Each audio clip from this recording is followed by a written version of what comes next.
Welcome to the Rusted Garden Homestead. Today's video is all about what do you do with your garlic come March. Hardneck garlic is sprouting. It looks wonderful. Now you may have garlic greens that are coming up, a little bit yellow, a little bit beat up. That's perfectly fine.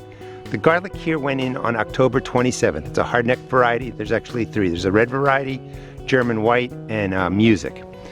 Hardneck garlic likes a cold period, so it's got its cold period. Did its thing over the winter, set up beautiful roots, and as the soil begins to warm, you're going to see the greenery coming up. You don't have to do anything, nothing fancy, and that's what I just want to impress upon you. You've done a lot of soil prep in the fall, you got your garlic set up. Two things. This is what the bed looked like.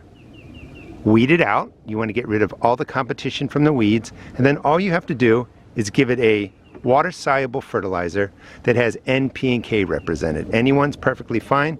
I recommend fish emulsion, or I am affiliated with AgroThrive. I really like that organic fertilizer.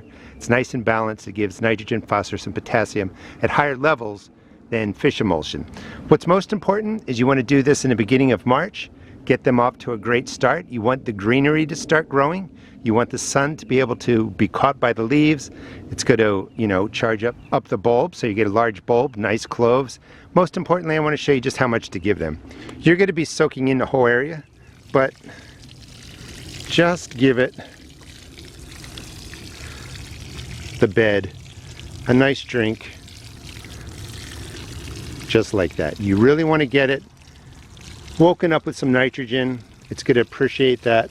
And then I would just work my way down the bed. That's plenty of fertilizer. Between what you did last year, what's already in the soil, giving it this boost, come March, your garlic's going to do really well. Here's another bed of German white. And again, I just want to give you an idea. This is a smaller bed. But just soak the area in just like that. And again, let the garlic go. In about 60 days, if you want to give it a little more water-soluble fertilizer, like in May, that's perfectly fine. You don't need to do much more for your garlic. Just let it go. Sometime towards the end of June, depending on the variety, that's when you'll be harvesting it. If you want to subscribe and follow me, I'll show you how to plant soft-neck garlic in the spring. I'll be doing that video next week, and I'll show you how to take care of an entire garden. But this is just the basic, quick way to feed your garlic in the spring. It's going to do wonderfully well for you.